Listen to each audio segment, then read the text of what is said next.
So I want to ask for help when it comes to this because something's been bothering me. I've been trying to figure out what's the significance of the bull here.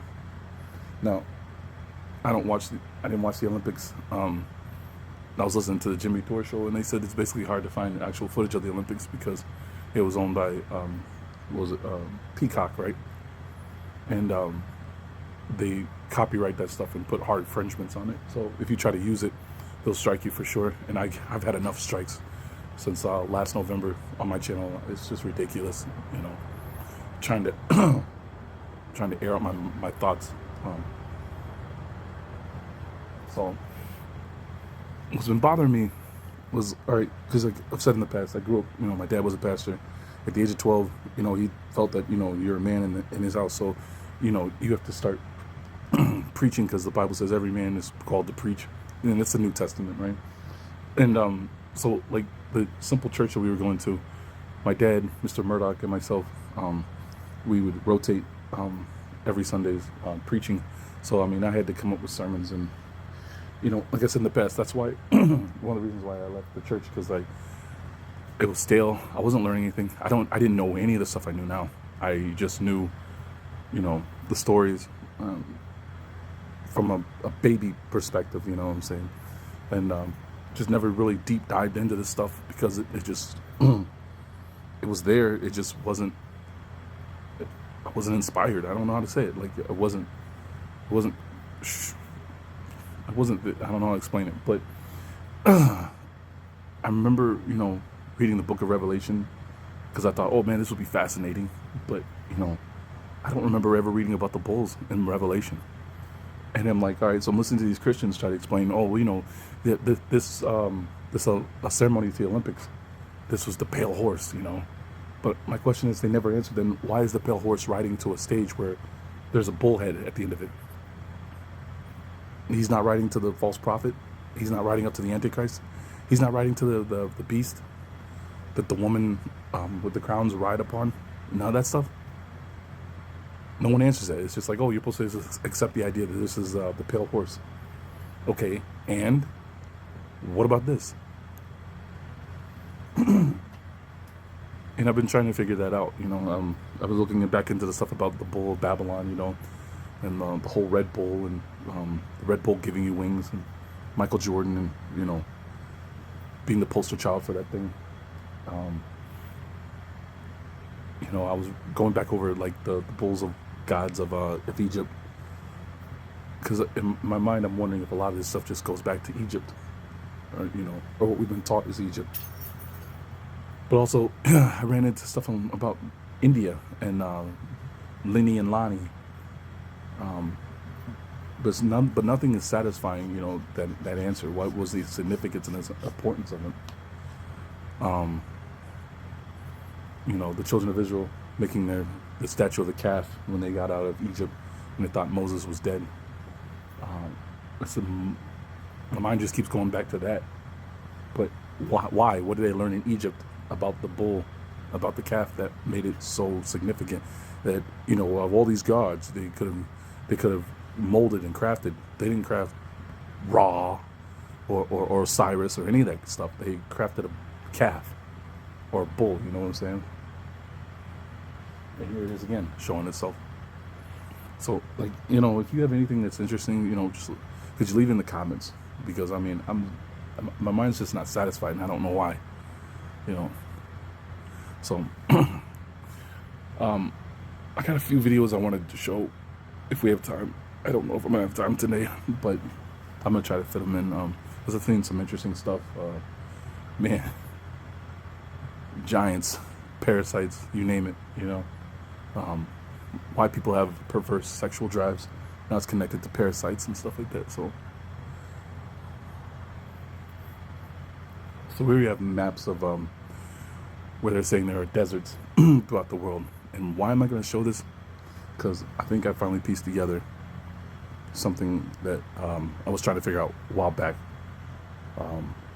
with the western portion of the United States, or North America. So hold on to this. Naki and Toth and all that. They had 2 wars. The first Pyramid War almost eradicated them, but they started over again. The second Pyramid War, bad. That one almost decimated the planet. You see how when you look at Earth, like from Google Earth, you see a lot of those big deserts going across. People say, oh, that's just natural geological formations over time. This has become an arid desert. No, that's war. If you go to Egypt and stick your hand deep in the sands, eventually you're going to come up with balls of glass. How can you get glass and sand? 3,000 plus degree temperatures. You go to Mohenjo-Daro in the Indus Valley, what are you going to see there? Dead bodies still in the streets from thousands of years ago, still holding hands, never been scavenged. The buildings that they lived in turned to glass. How can that be? We're talking about 3,000 plus degree temperature weapons fire. We're talking about this war that happened in the ancient past. Amun-Ra wanted to continue he started the first war to take over the earth early because he didn't want to wait for his processional period to rule. And then this is the guy who says you must say amen after everything. Say amen. Everything you give thanks for, you're saying amen to him. So when you say amen, you're thanking him, by the way. A brutal killing guy. But anyway, so he says, it's a fact. So he started one war to take over early, which he won. Yeah. He then started a second war to stay in power. And in that second war, he escaped. He was almost killed. But he left his kingship and the finances of the kingdom to the Ra Kham. And R-A-K-A-M. But that translates into modern words. Kham translates into child. So he's going to say Rothschilds. This is who he gave all his authority to. So the idea is a power for the good of the world, for everyone's benefit, kind of a universal good thing. Now, as I say, these swastikas are not turned the same direction as the Nazi symbol. But when you see them, you immediately say, oh, that's a swastika. How is it that all the way across the world over here in India, there are these same swastikas, and you find them in almost all ancient civilizations? You know, either they were all in touch with the same teacher, the same teachings, or they had to be in touch with the same gods, if you will, that for which this was some sort of symbol. What do you think it is? Oh, absolutely. Pardon me. I think that my honest opinion from investigating the petroglyphs and studying pretty much like what you were describing, the same artwork throughout the world, clearly these things, it started off in the sky. That's my opinion. The swastika was something that originally came from the sky, and they have been using the symbol for many different types of reasons. But I really believe that it originally came from the sky. So do you think this is maybe a light pattern that was on the bottom of a UFO as it was landing, or what do you think it is? Well, Kevin, you know my take on this. You know, a little bit of history on my part. You know, I went into this with an open mind. I'm thinking, you know, spaceships, technology, and I'm coming out of this going and thinking something completely different. Not to say that there isn't a possible technology, life form on other planets, but from what I've been seeing out here on South Mountain and some of the other videos from around the world, this isn't technology at all. This is some kind of supernatural race, if you will. It's a creature. Jaime Maussan likes to call them creatures down there in Mexico, and I seem to agree with this. We have these flying worms that seem to shift shape and morph in the sky. Sometimes they change color. TZ are one-shot characters from Chip and Dale Rescue Rangers. They are a trio of shape-shifting aliens from the planet Fleeblebrox from the episode Dale Beside Himself. So, like I said, I've watched these old cartoons with my sons now, and I'm watching the Rescue Rangers, and I'm like, this is not a child show. Like, the situations in these shows are like stuff that we are, you know, if you talk about today, it's conspiracy theory. And I'm like, how did they put this, you know, and say, hey, this is good for children to watch. But when he was talking about the shape-shifting worms in the sky, I thought about these things. you know, and the fact that he talks about, you know, they turn into spacecrafts and all this other stuff later on in the interview. It's what they do in this episode, in this cartoon. And the fact that he talks about they don't want to leave. Well, the one on the plate here, he's got that same personality. He wants to stay on Earth, while the other ones are like, hey, let's go back to our planet and refuel and stuff like that, because our time is up, you know. And I'm like, they literally are telling us this stuff. Us in a certain age group, we're told this stuff. And I just can't believe it, you know. And I can understand if someone had seen this tubular shape up into the sky, they might assume that it could be some kind of craft, when maybe it could be another creature. So what I'm thinking is these swastikas was actually a UFO creature that was seen in the sky and was recorded on the rocks, and they took that symbol for many different purposes. Now, I had a similar conversation with someone else. Actually, before I contacted you about doing the show, and I was in the beginning stages of putting all this together here, and this person said,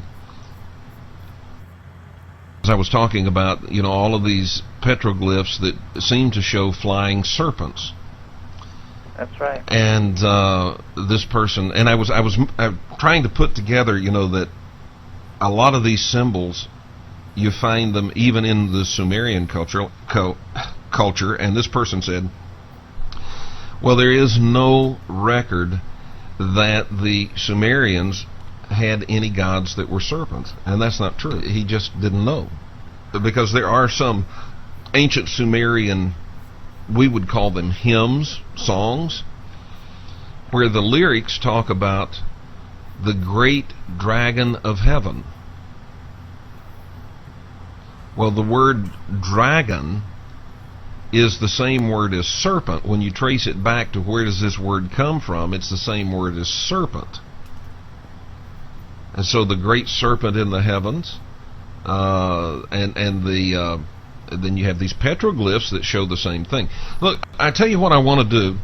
I want to give folks a little bit of a background on the people that drew these petroglyphs or carved them into the stone, because I think it's important, folks, for you to understand possibly this civilization was every bit as civilized as the Sumerians were.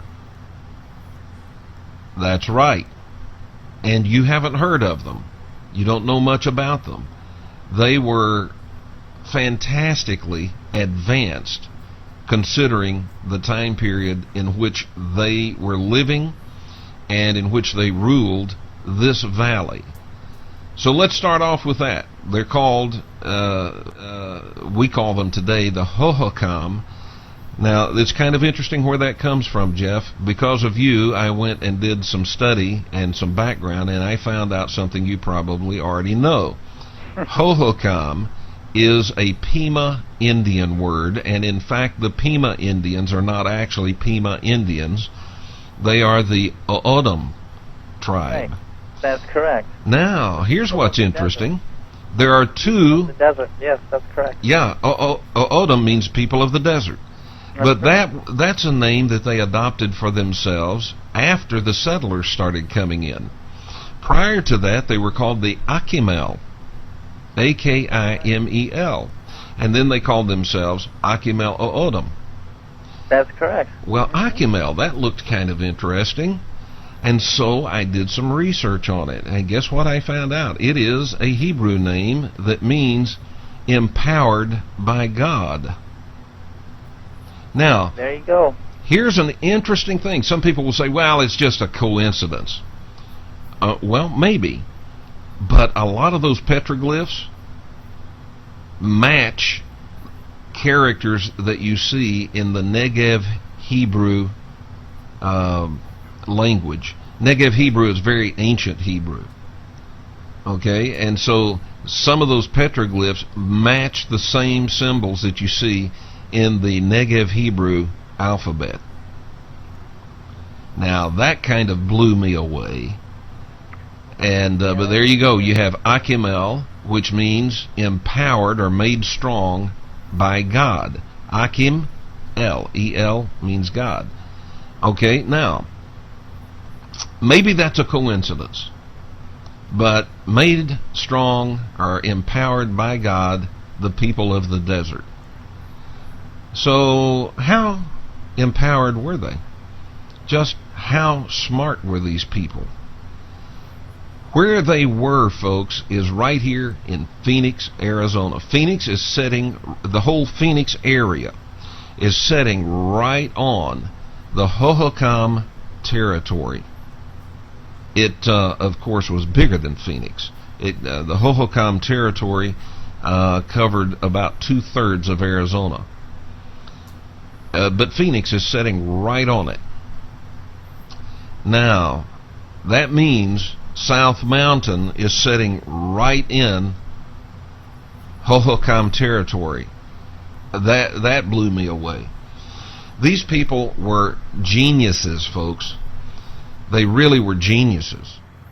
Farmers. They were not the hunter-gatherer barbarians that you suspect and that you think about because you've seen all these Western movies that depict the Native Americans that way. They were not. These people were farmers out here in the desert. Reminds me of the Dogon, right? Dogon people were picked up, placed in Africa, right? And they overtake the hunter-gatherers because they were farmers. In what is today the Phoenix metro area, these people had 130 miles of irrigation canals. And they used a series of dams and weirs upriver to control the flow of water into this valley. And they were farming this valley. They grew tobacco and corn and later, much later, cotton, citrus fruits. These people were industrious and prosperous. Now, before we go to break, I'm going to do something. Right up here on the screen, for those of you who are watching on KSS TV, you're now going to see what is called the Casa Grande, the big house. That is a 4-story, multi-roomed,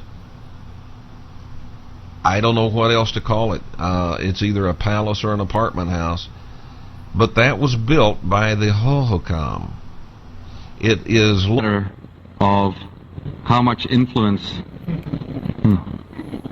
there has been in our society from these visitations. Now, I want to say, I don't like this guy. I just listened to his research, okay? Because, for instance, he tries to talk about the Bible, and from my perspective, he butchers it terribly, and it's on purpose. He does. My first inkling that there was something wrong with him is when he started talking about, men are jealous of women because women are gods, right? And it's because women can give birth and men can't. I've never been jealous of a day in my life of a woman because she can give birth. Okay, I don't think of a woman as a god because I came from a woman, and because the thing that always frustrates me is that they talk about women are the bringers of life. No. Because I'm young enough or old enough to remember, whichever way you want to look at it, to remember that they used to teach us in school, you were alive inside your father. We raced out of our father to find the egg to inhabit. It was a race. That means we were alive. Life began in him. And that's always overlooked, and it's always discredited, that this is how biology works. And the glorification just goes to, a woman gave birth to you. No, she was the portal in which I came into the world, yes. But my life began in my father. So if, and I'm not saying men are the creators. That's not what I'm saying. Men are gods.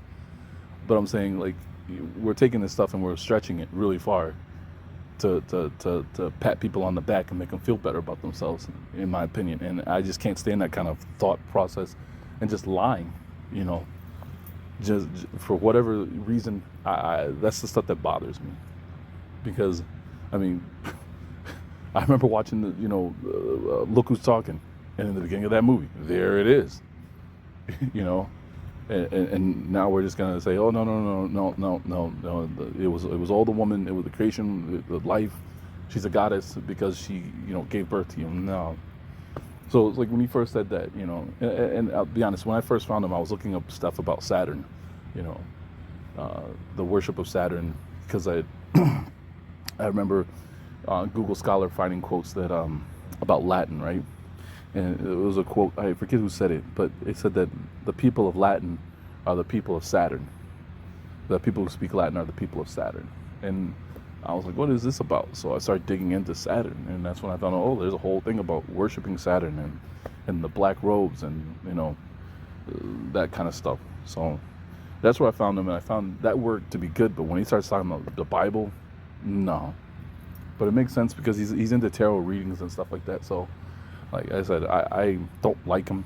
I just use him for research, And the coming of the gods.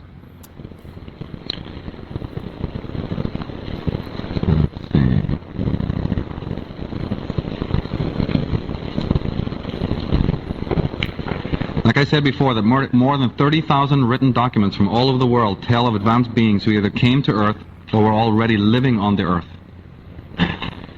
This is from a good book called Past Shock by Jack Barringer. Now, the word Nephilim that's used in the Bible to describe these beings really means those who were cast down, not those who came down, okay? And sometimes they mistranslate that. It's those who were cast down. The difference of influence. In a book called the Srimad Bhagavatam of India, there's a quote that says, "It tells of a demon race which invaded the 3 planetary systems. Opposing the demons was the Hindu god Shiva, who possessed a powerful weapon that he fired at the enemy airships from his own." Now, it's interesting that the Mahabharata, the Veda, and the Bible, many of the references that, of course, spoke about this were just taken out. The Mahabharata, when Western scholars, even recently, like the 19th century, when they had to go through that book, or the Bhagavad Gita, and translate it into English, do you know that any time they came across a passage like this, they just left it out? They didn't even bother translating it because, of course, they knew what it would mean, it would represent. Then we turn to the Bible again. We have a statement that says, "They come from the far country, from the end of heaven, to destroy the whole land. Who are these that fly in a cloud as the doves to their windows?" Now, that's right. Who are these personages? Isaiah 13:3. I'd like to go into that right now with you and explain something of the background of our history that has been kept from us. It turns out that about 50,000 years ago, the Sumerian records always talk about 400,000 years ago. If you listen to Zechariah Sitchin when he's talking about the Anunnaki, and he's translated the ancient monuments there and the scripts and the cylinder seals, he tends to put the emphasis on 400,000 years ago, and I tend to have some problems with that, because it's not really corroborated by many of the other peoples and tribes and their writings. The Celtic peoples, the tendency is to believe it's about 50,000 years ago that our planet was actually visited by aliens. And the stories of the legends, when you research them enough and find out what was going on, you actually discover that a race of beings who had been expurged from their own planetary system somewhere else. Some people say Sirius, others are talking about the Pleiades. There's different philosophies. They had been expunged from their own system in an Armageddon that they had been having on their planet. And they left, and they were being pursued. And they were extremely advanced people. They're where our technology is, maybe even 1,000 years and more in advance. And these beings had space travel, and the stories talk about how they left their own planetary system and they were being pursued, this adversarial power, you see. And it somehow says that they strayed into our solar system while they were being pursued, and they were ahead of their pursuers. And what they did was that they landed, or at least pretended to land, on another planet that used to be in our solar system. And we'll come to that. Now, we have information. Yeah. All down through society, as many other scholars and websites have gone into. Excuse me. About strange vehicles and visitations. Like in the book of Ezekiel, there's that famous quote that you've heard a lot. Now, as I looked upon the living creatures, I saw 4 wings upon the ground, one by each of them, of the living creatures, with their 4 faces. The appearance of wheels, and their composition was like the color of shiny amber. And all 4 wings had but one likeness, and their composition was like a wheel in the middle of a wheel. This is in the Bible, in the book of Ezekiel, about a vision that this prophet is meant to have had. And we have artifacts from all over the world that bear incredible resemblance to modern-day spaceships. And I'm showing you this for a reason, because some of you have seen this stuff before on other websites, but I've got a particular interest to explain why there is the similarity.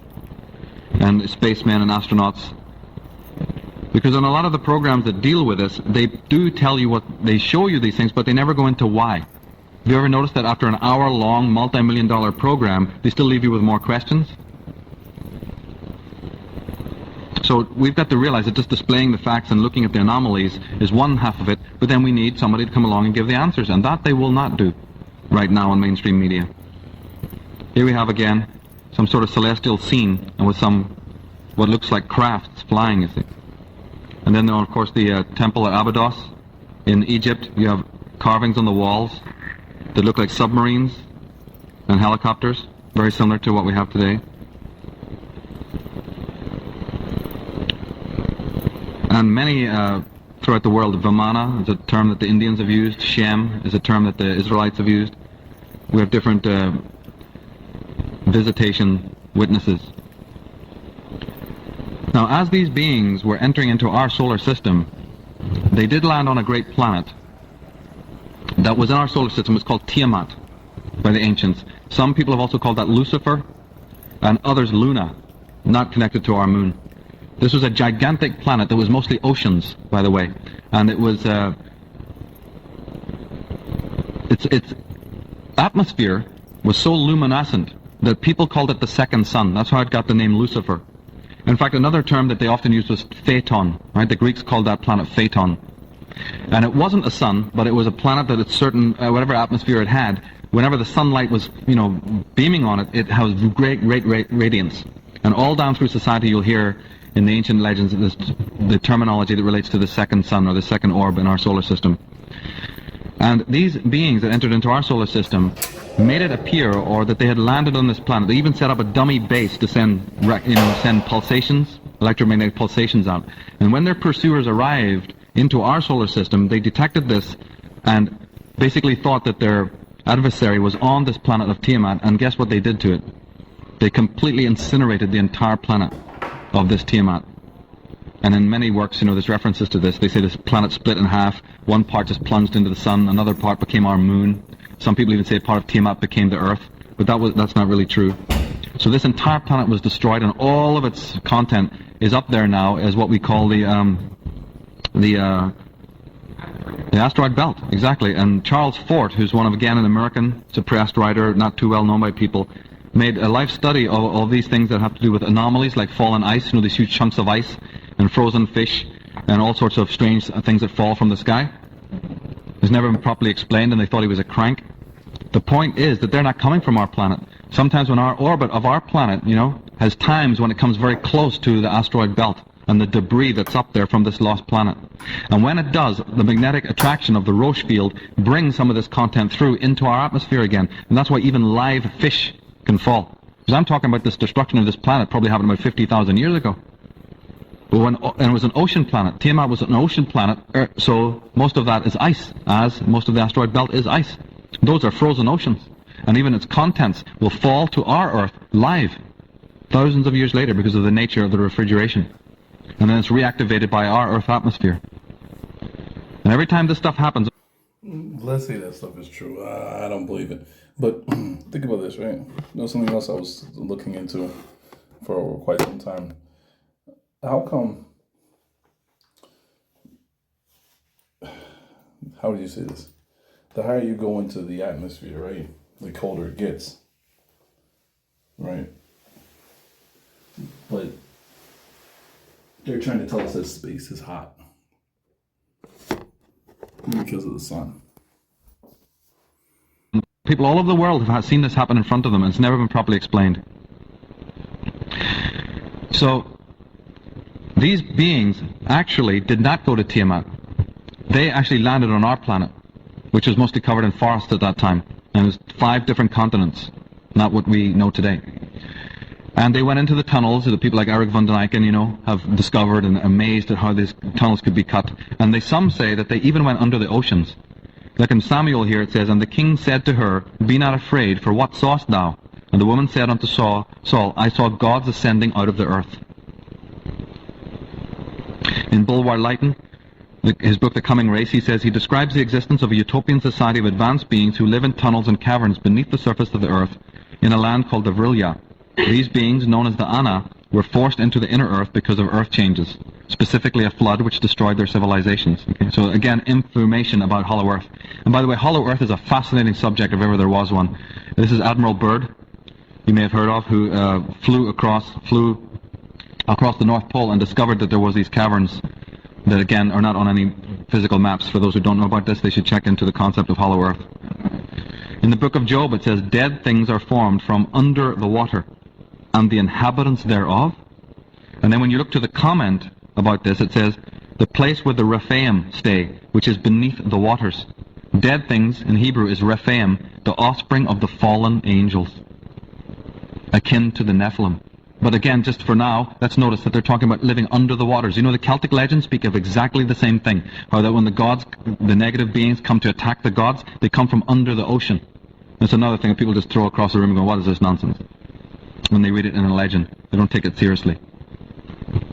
Now these beings came to our planet, and after they knew that their pursuers had basically gone, they emerged out onto the surface of the earth and set up their headquarters on the continent of Appalachia, and the headquarters was called Atlantis. Atlantis is not a continent. This is another piece of disinformation that's been brought out. There was 5 gigantic continents in those days: Tyrrhenia, Beringia, Oceania, Fennoscandia, and Appalachia.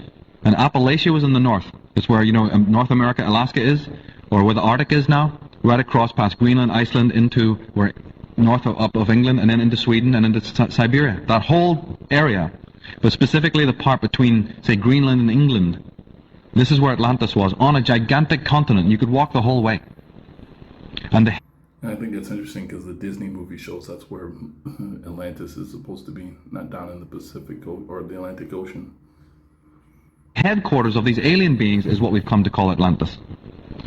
And when they set up this advanced, they had all their technology with them, spacecrafts and all sorts of super technologies. Remember Superman, the movie? How when they watch Superman, when he goes up to his, his oracle or his tabernacle, his temple, don't they show him going north, up into the Arctic, into the snows, and then he goes into his precinct and it's all like a crystalline computer? Do you remember that? Superman from another planet? Yeah, somebody's trying to tell us things there.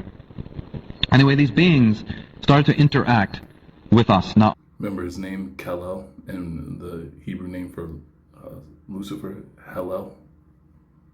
our planet, in the 65 million years or whatever we've been on this planet, Homo sapien has been on this planet as hunter-gatherers, we probably have been visited enormous amount of times by cousins and brothers from other solar systems.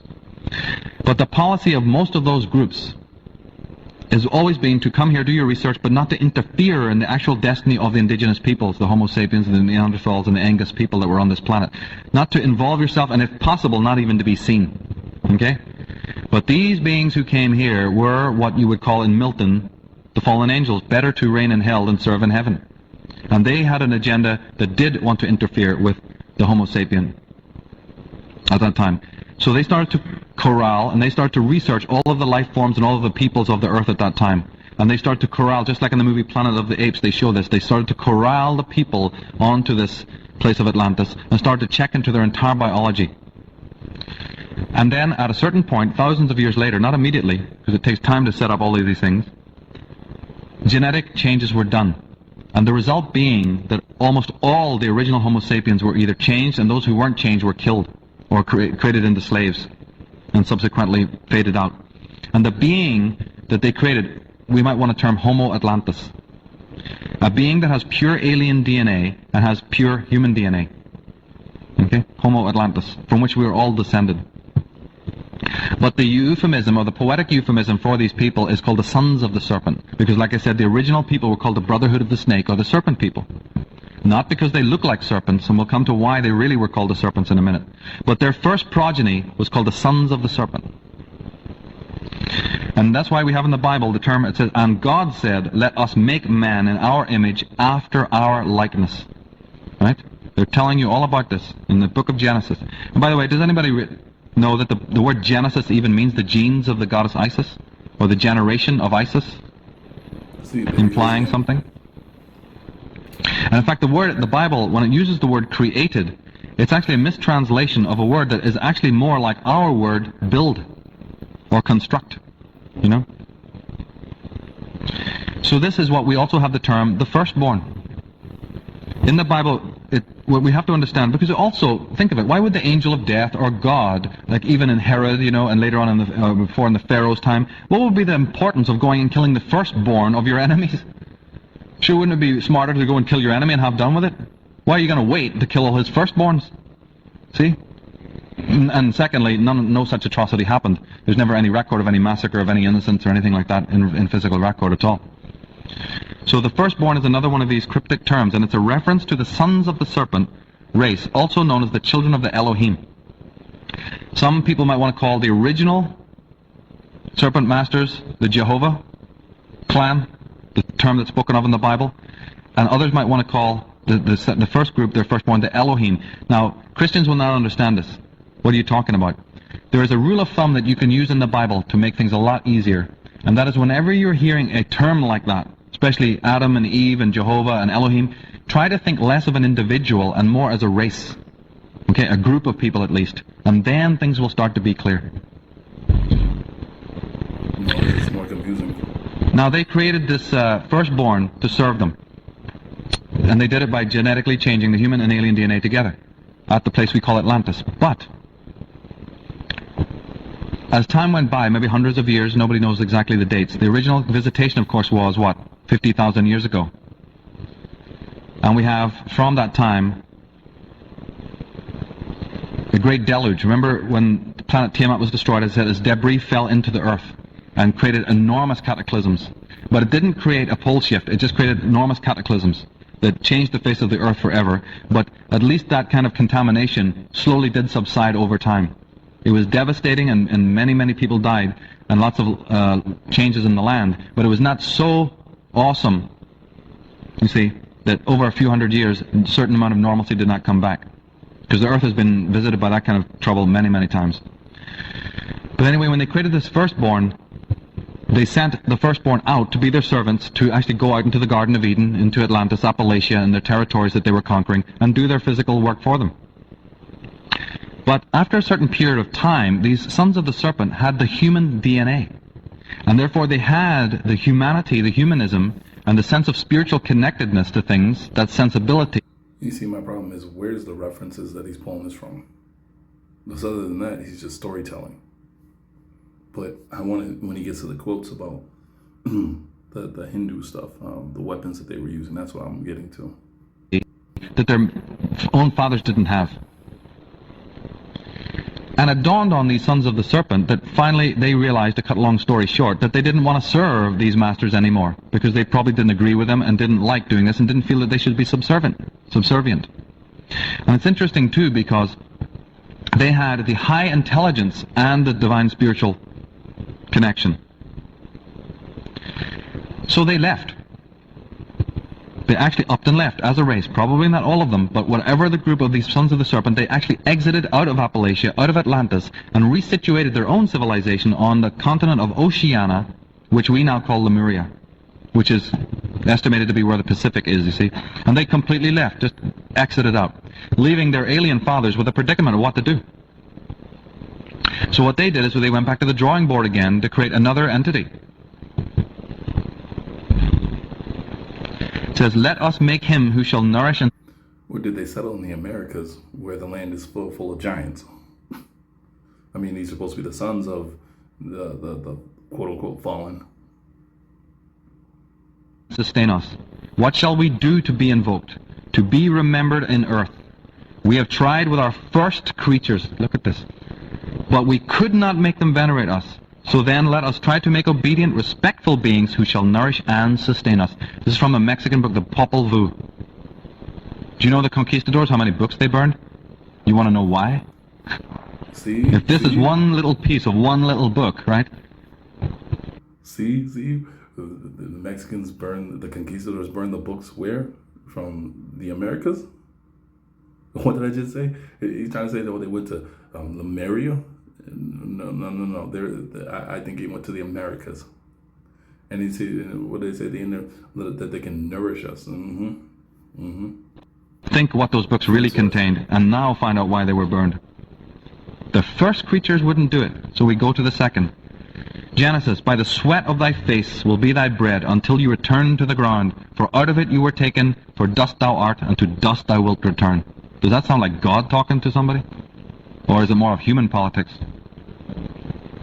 And the Lord said, Behold, the man has become one of us, to know good and evil, and now lest he put forth his hand, and take also of the tree of life, and eat, and live forever. Now, the interesting thing is that they did create another being, and that being they called the Adamic race, or we refer to now as the Adam. But again, not an individual. The Adams and Eves were created, but they were called the Adamic race. And they had to think, when they created the second generation, offspring, they thought to themselves, what did we do the first time that was wrong? What we did the first time it was wrong is we gave the power to our first sons, the firstborn, the intellectual abilities and genius that we ourselves possess. And that's why they got all arrogant and took off. So the next time we make a group, our servants, we will literally dumb them down. We will close off the centers of the high intelligences that we have, the technological intelligences and so on. And, I mean, you can do that in a laboratory, a behaviorist laboratory now, just using the brain synapses. But they were doing it on a DNA level. So that's exactly what they did. They created a being whose intelligence level would be much more suppressed, and that was the Adamic race, and they sent them out to be the servants. And they had a feminine counterpart that could not at that time breed through mating, but they were feminine. The female versions. And the Lord said, Look, the people are united, and they all have one language. Come on, let us go down, and therefore confound their language so that they cannot understand one another's speech. Now, as I said, in the Bible, you'll hear certain terms, and you'll hear this term naked, that Adam and Eve went into the garden naked. Well, what does that mean? That God was wearing Levi jeans then, and everybody had clothes? The word naked is another, euphemism, a cryptic euphemism in the Bible that refers to a state of being in intellectual ignorance, nakedness, into the garden in a naked state, meaning that they had suppressed intelligence. But reduced intelligence of what, specifically? Remember how I just quoted those books where it says they cannot eat off the tree of life? Remember that? Well, the forbidden fruit, this term, the forbidden fruit of the tree of life, is another euphemism for the knowledge of human genetics. Because the tree of life symbol has always been the symbol for that, for what we call the caduceus of Hermes, or the DNA spiral. In ancient times it was known as the caduceus of Hermes, or before that the tree of life, because that's exactly what it is. And they said it has its roots in the earth and its branches in heaven. And then later that tree became known as the tree of good and evil. And all the people who think they're into the occultism go, the tree of good and evil, thinking that means something esoteric. Actually, it doesn't. This term does not refer to anything esoteric. It refers only to the two contingents or races and residents on this planet, both custodians and utilizers of the knowledge of genetics. The good and the evil, for want of a better term. It's their tree, meaning their knowledge. So naked and not being able to eat off the tree of life, not being able to eat off the fruit of the tree of life, is a euphemism for the Adamic race not having the intellectual ability that their masters had, the high scientific, technical knowledge of reproduction on that level, and the science of biology and technology. And that's what these symbols... Then why did the Creator send two angels to guard the tree with flaming swords so no one could eat off of it if it was just allegorical? All refer to. Do you know in the Kabbalistic tree of life, anybody familiar with this? There are 22 paths. 22? Anybody in the genetics know the number 22 and the chromosomes on the DNA? So when we read about the forbidden fruit, we got to ask ourselves a question. This symbol is even styrated in the symbols of the chakras, or an analog to that, right? the forbidden fruit, relates to genetics. If it doesn't, why is a technical company that expressly involves itself in technology having the same symbol from the Book of Revelation? In Genesis. And they're not the only corporation that do this, there's many others. So back to like when we did in the first presentation, this concept of the serpent in the garden that has at least come down to us through the Bible. This concept of Adam and Eve being visited by a serpent.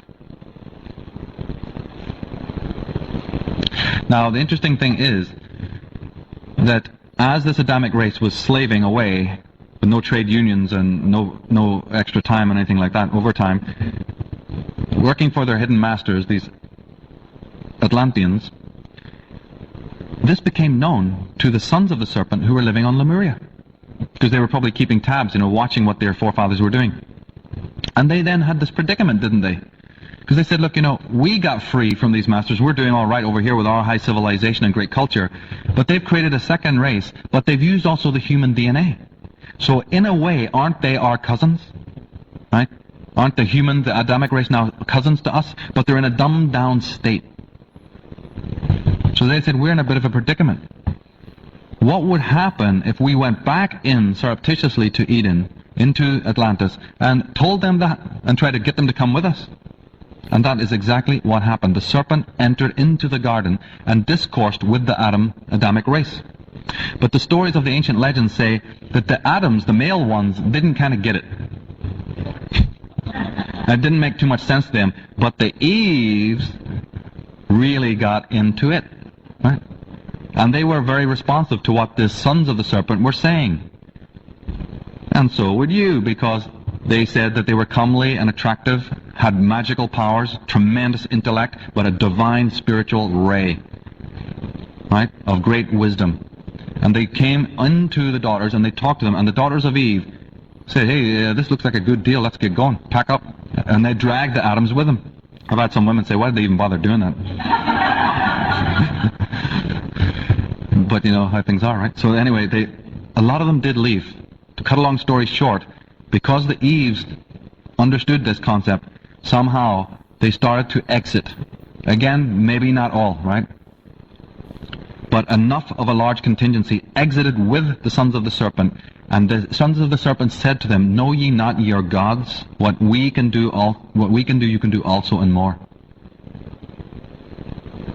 So the coming of the serpent into the garden has been completely put before us opposite than what it was, for good reason, and it doesn't make any sense. But the fact that it hasn't made any sense doesn't seem to bother anyone, right?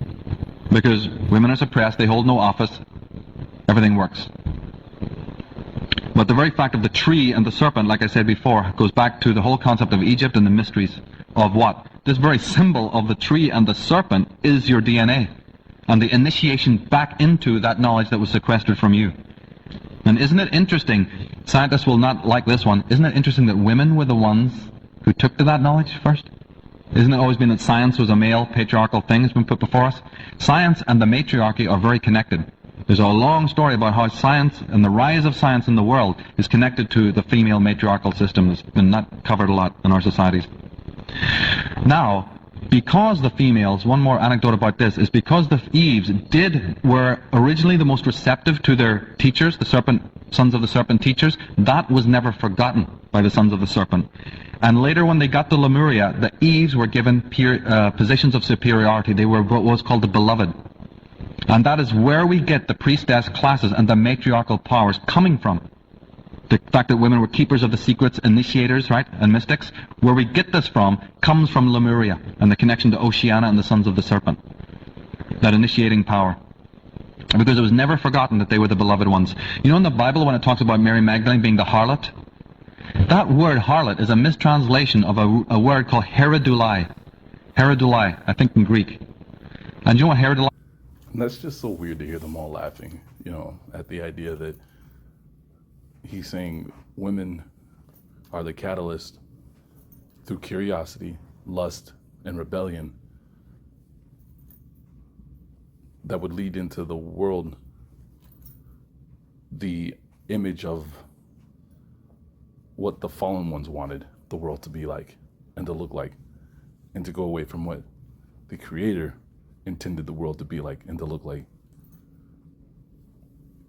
they're the keepers of the knowledge because they were the secret lovers, or not so secret lovers, of the sons of the fallen. Like, it's just weird listening to them all kickle and laugh over, you know, the perversion of it, the twisting of it. Beloved one, right? And Jesus, right, was meant to be the immaculate child, right? What's this connection again? And we find in the Bible. By the way, the Egyptian hieroglyphic for woman was, guess what? A serpent. Then Madame Helena Blavatsky of the Theosophical Society said something, because she was on the ball with all of this. The appellation Satan in Hebrew and adversary belongs by right to the first and cruelest adversary of all other gods, Jehovah, not in the serpent which spoke only words of sympathy and wisdom. See that? What she's been saying in her books? Now also, when you read this term, born of a virgin, since we're talking about the Bible, we have to understand that this word immaculate conception is another covered term for genetic conception, meaning without sexuality. This is a euphemism for conception between a woman and a member of the serpent race. Remember I said that the females couldn't conceive sexually? When they went to Lemuria, that was changed. The sons of the serpent, realizing that the Adams and Eves should have congress together, changed the DNA of the female so that they could mate. But certain times there was specific women that the sons of the serpent themselves would connect with. And any time that ever happened, that woman was always known as the Virgin Queen, right, or the Virgin, when she was not with one of the Adamic race, but with one of the sons of the serpent race. And should there be offspring from that being was always called the Immaculately Conceived. Right. So Jesus Christ, Alexander the Great, everybody in the ancient times were saying they were that. Maybe a lot of them were. So just bear that in mind, that when you hear these covered terms, immaculate conception, it means some form of DNA or genetic conception, or at least a connection of congress between one of the races. Didn't they say like that was the story of the mother of Nimrod, right? She was supposed to be some daughter of a mermaid or something like that. Who would have known this? Now we see motifs of this turning up all over the place. Like I said, because of time constraints, we don't have time. I just have one picture for you. Based on what we've been saying, just look at this famous logo. You notice how this is a woman that looks very much like a clone? See that? A cloned girl. Then you have what? Look at this. A huge red serpent, right? A dragon. You have a tree beside her, right? And then you have a black heart.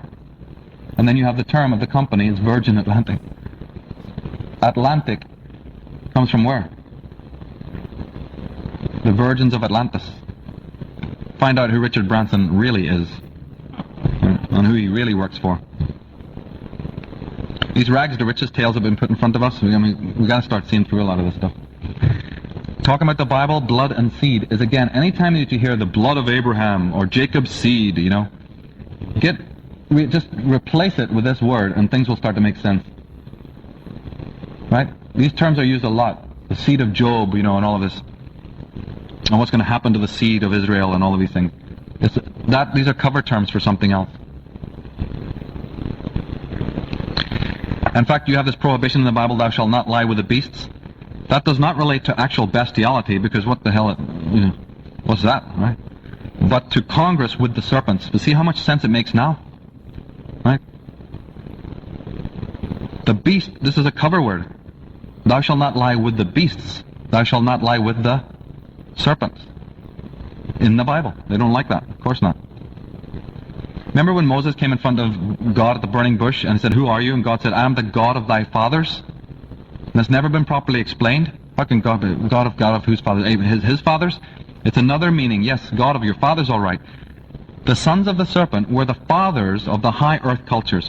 But their so-called their fathers referred to here were the alien masters of Atlantis, later in situ in the Middle East.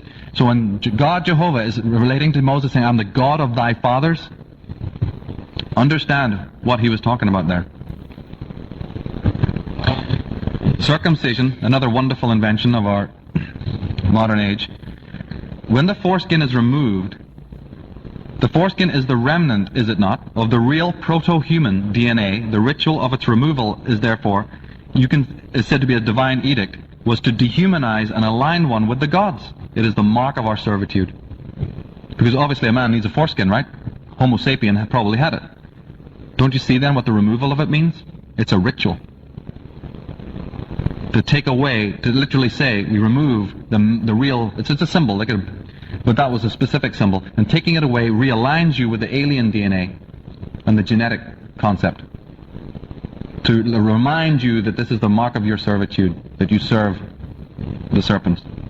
That's why you get it done in a hospital. That's why it's done under the caduceus. So Commons Beaumont, one of the great writers on this subject, a genius. For God's sake, this man, I don't understand how his works are not the rave all over the world. They're so suppressed. He said the history of the Old Testament is the history of Atlantis. So, now these serpent masters suddenly find out that this is the third time that their plans have gone awry. First, they're kicked out of their own planet, right? They have to travel across space, come to this useless planet they probably don't even like. They create a race of servants to serve them who won't serve them. They create a third race who will serve them, and then they're lured away by the first race. So they're really pissed now.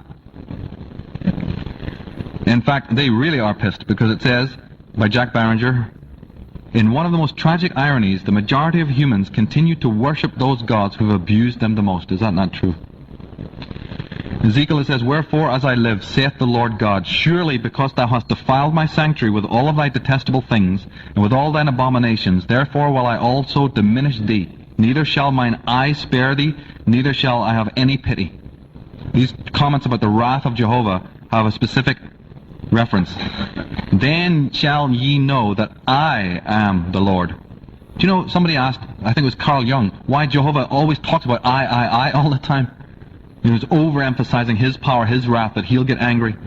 Well, you only do that if there's an opposing side that you're trying to compete against, wouldn't it?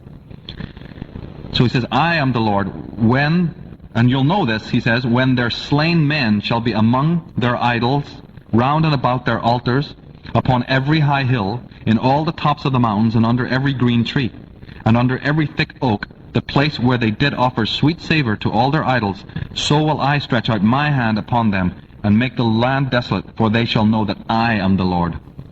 Now you see now from what we're saying why something like this, the caption would be written? Because the alien masters now wanted the Adamic race to know who the real God was. And that it says here that they would even slay the bodies amongst their idols. Idols meaning, you know, that the idols will have to watch these people die. So I will send upon you famine and evil beasts, and they shall bereave thee, and pestilence and blood shall pass through thee, and I will bring the sword upon thee. I, the Lord, have spoken it. It's all from the Bible. Job 14, he shall flee from the iron weapon, and the bow shall strike him through.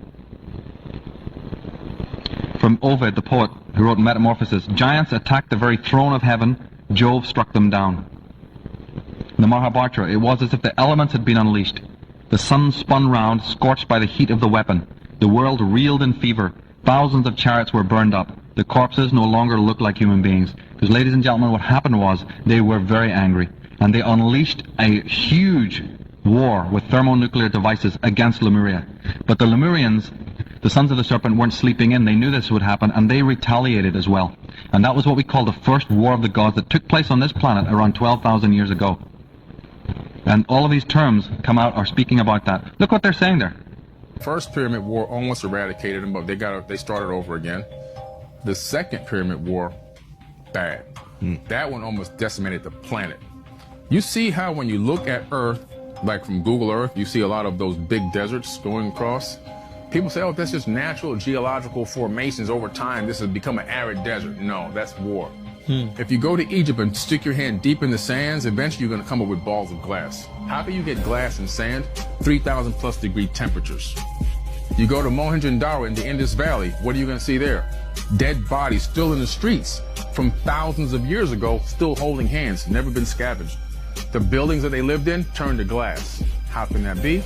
We're talking about 3,000 plus degree temperature weapons fire. We're talking about this war that happened in the ancient past. Amun-Ra wanted to continue he started the first war to take over the earth early because he didn't want to wait for his processional period to rule.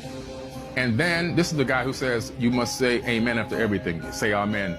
Everything you give thanks for, you're saying amen to him. So when you say amen, you're thanking him, by the way. A brutal killing guy. But anyway, so he says, it's a fact. So he started one war to take over early, which he won. Yeah. He then started a second war to stay in power. And in that second war, he escaped. He was almost killed. But he left his... Scorched by the heat of the weapon. This is a book thousands of years old, right? Thousands of chariots were burned up. What are we reading here? And in Jeremiah, all the cities thereof were broken down at the presence of the Lord and by his fierce anger. Remember that one? Behold, the Lord maketh the earth empty, turneth it upside down, and scattereth abroad the inhabitants. O my people that dwellest in Zion, be not afraid of the Assyrian. He shall smite thee with a rod, and shall lift up his staff against thee, after the manner of Egypt. O Assyrian, the rod of mine anger, and the staff in their hands is mine indignation. The rod and the staff are weapons. Thomas Beaumont proved that the wands that the ancients held, right, and this emphasis on the rod and the staff are actually weapons of a kind.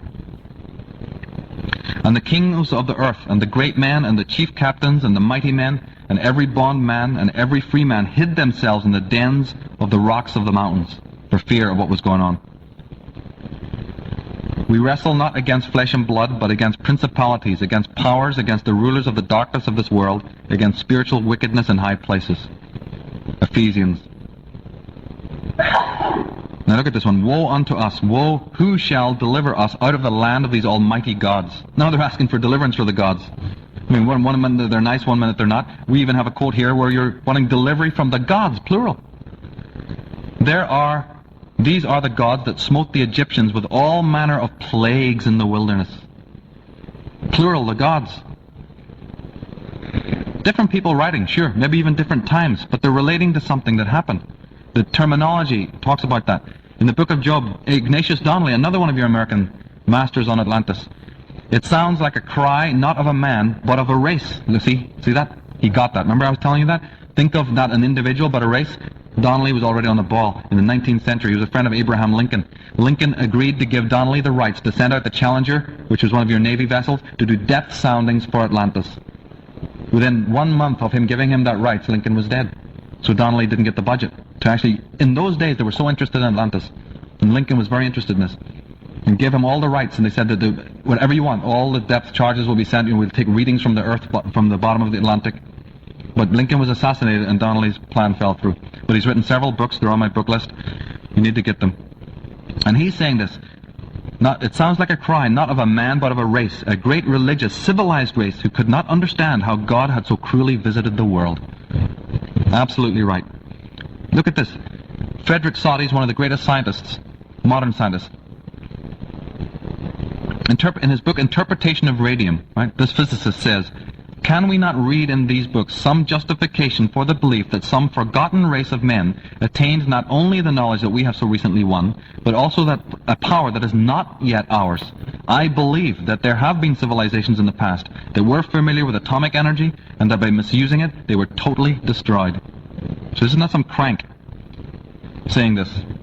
In the Ramayana, another sacred book of India, it mentions an iron thunderbolt capable of killing hundreds of thousands of humans. It was also said to be so powerful that it could have destroyed the earth.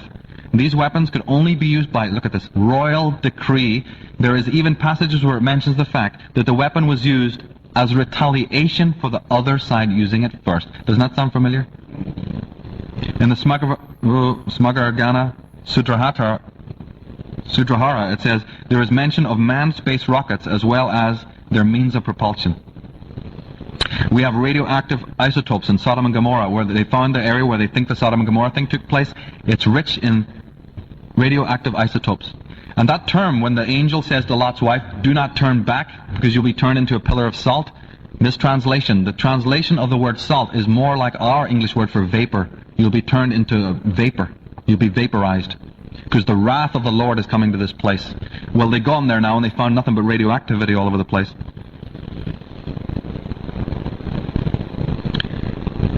Our word typhoon for a great, wind or terrible power of destruction actually comes from the word for the devil, typhon, which also means serpent. Hurricane actually means the same thing. Cane meaning serpent. Hurry means the shaking of the serpent.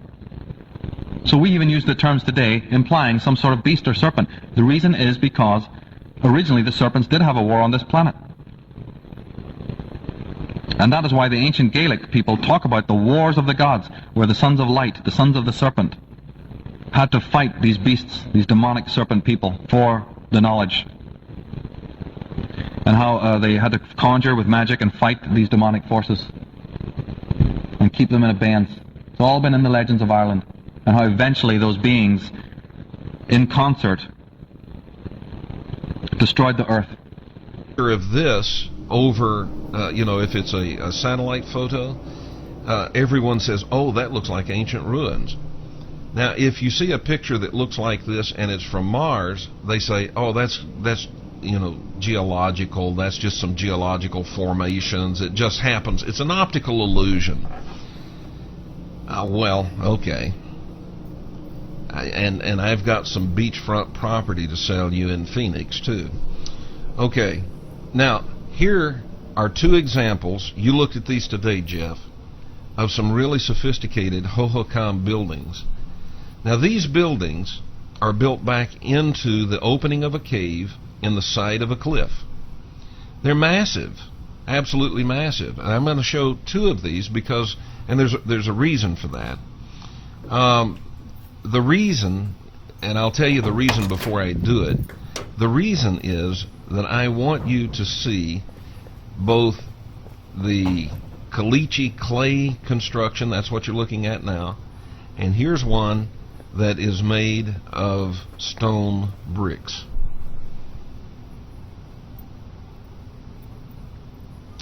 Now, when we looked at these today, Jeff, explorers came through here. It was only approximately 100 years after the Hohokam had disappeared. And yet their buildings, their cities, were already, they were in ruins.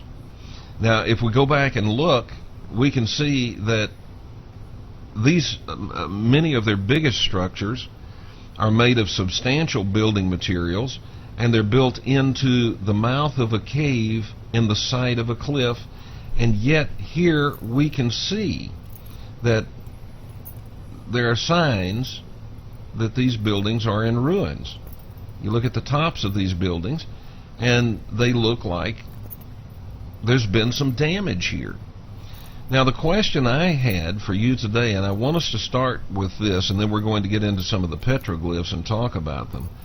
But the question that I had about this, how did the buildings, the Hohokam, just disappear?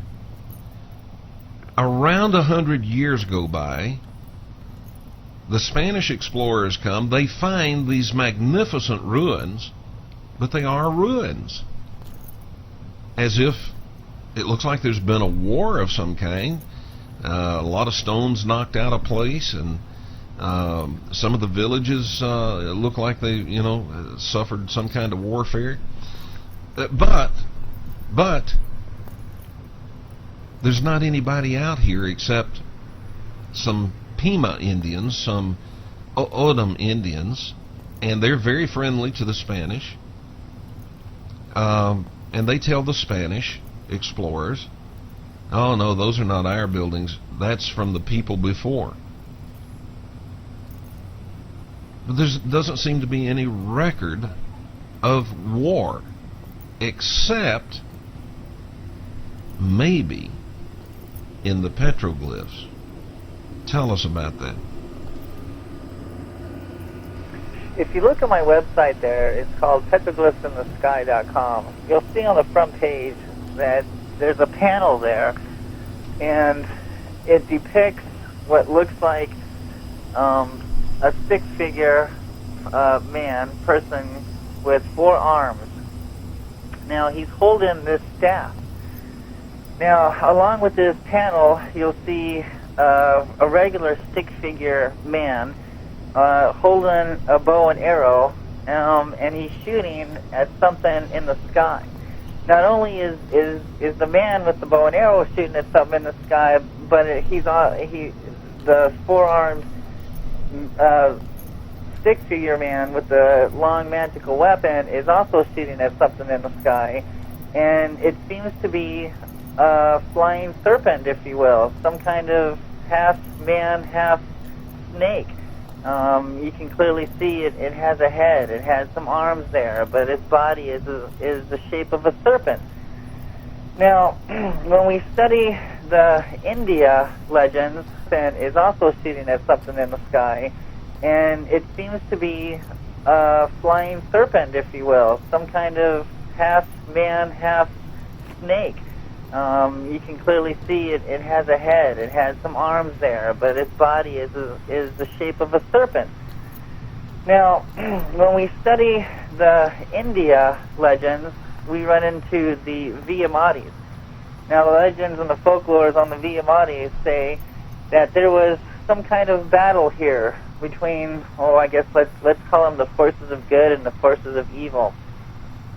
And these Viyamatis have, if you look at the India gods, if you notice all the limbs, matter of fact, there was a baby girl born maybe a few years ago, and she had all these limbs attached to her, and the India people thought she was a reincarnated god. And this is because of what had happened in the past of these supernatural gods, if you will, that interacted with mankind.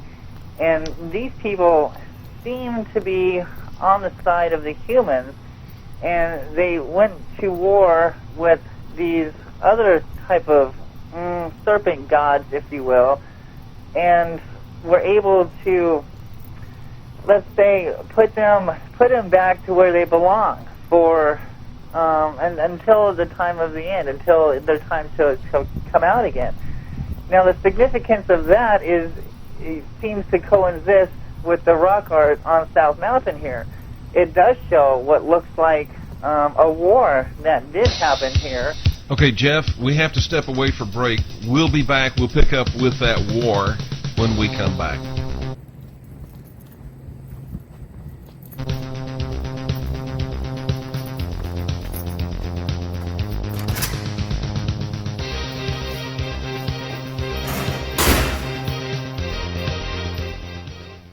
As far as I know, there are only two ways to see through the darkness. One is to use night vision goggles. The other, be a regular listener of the Kevin Smith Show. The Kevin Smith Show, we rule the night.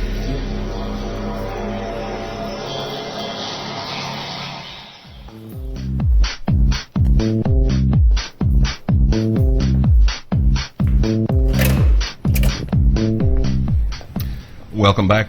Here's this is the first place, folks. Although I don't have a picture of it, Jeff's got it on his website, and I just didn't have time to get that one loaded. But I've got some more photographs for those of you on our TV channel.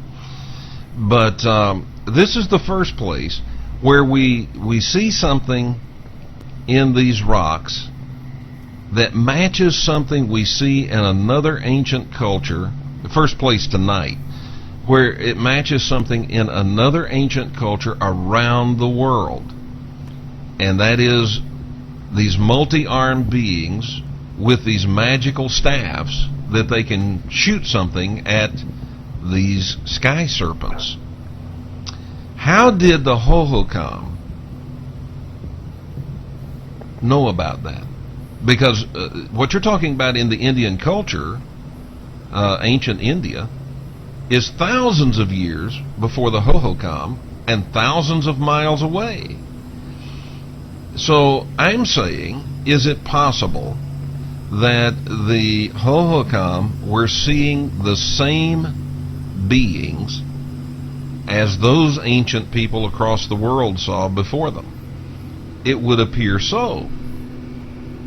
Yeah, that's exactly right. You know, not only is it, what I find in studying all this, it's the same type of story, same legend, just maybe told just a little bit different. in seeing these creatures. For instance, here's another one, Kevin. You know how we have Destroyed the earth. Remember we talked about the fact that Tiamat, the first deluge, was created by the destruction of Tiamat? Do you know that the word disaster, another word we use when we talk about some calamity, actually means no star? Aster and dis without. The word catastrophe, right, actually means destruction of a star. Kata, to be breaking down, kata, to destroy or break down the stars. So when we even talk about a travesty of any kind, we're saying no star or destruction of a star, because yeah, it's not some small event when Tiamat, one of the planets in your system that looks like a sun, just explodes 50,000 years ago. I think we're going to remember that, you know. Remember in Star Wars, when Luke Skywalker, after he notices that his parents have been killed, he walks out onto the plains of the desert and he looks up, and in the background, what does Spielberg show in the night sky there, or the day sky? Is two planetoids, two suns, two symbols. They use this a lot in mythologies. Now, you see, what happened was that the ferocity of this battle between the gods had tremendous ferocity and totally is recorded in these legends as being devastating, no matter where you go, all the texts. And remember when we said that after the destruction, or even the first deluge, when these beings came here, they came to a foreign planet, remember. The planet's size may be different. Its ultraviolet rays, the Schumann waves, may be different. They may be in a part of the galactic center that they don't know where they are, the galactic wing. The stars look different. They're really trapped. They have the ability to get off the planet, but they don't know where they are. So originally monuments were created. When they set up Atlantis here, these monuments began to be created for one specific reason. What do you do when you're lost? Right? You need to find a compass, right? Or a map. They're lost in the galaxy. So they started creating what we now know as the Great Earth Circles, these monuments and ancient sites, so that they could find out where they were, because that takes a long time. You're dealing with astrophysics and astronomy. They're very looking at the motion of the sun during the year. You know, when they saw the sun, just to find out what the cycle of the sun is would take them a whole year of daily observations. So they built these rocks and stone, these monuments, to map out exactly what the cycles are on this new planet that they're in. That's why there's so many of them. And plus they had plenty of slaves to do it, to haul those rocks, and they had magical powers and spacecrafts to carry them in. So they put these things together. To them it was easy. And then they would have their shamans, what we now know as the priests, their priests, sitting in and making these astronomical calculations for the navigation that was coming for that purpose, to know what area they were in. And that's why a lot of these buildings were built. Some were built before. Now, don't you understand? Somebody will go, okay, but then how come they're still standing? Because now you're saying there was a deluge, right? Well, let's take the pyramid and the Sphinx as a perfect answer to that. Obviously, the pyramid was built after the deluge, but anyone know the latest research on the Sphinx? They were talking about all the water damage that it seems to have had. Yeah, you familiar with that? That's right, because that was what? That was built before. And that's going to go for all the countries.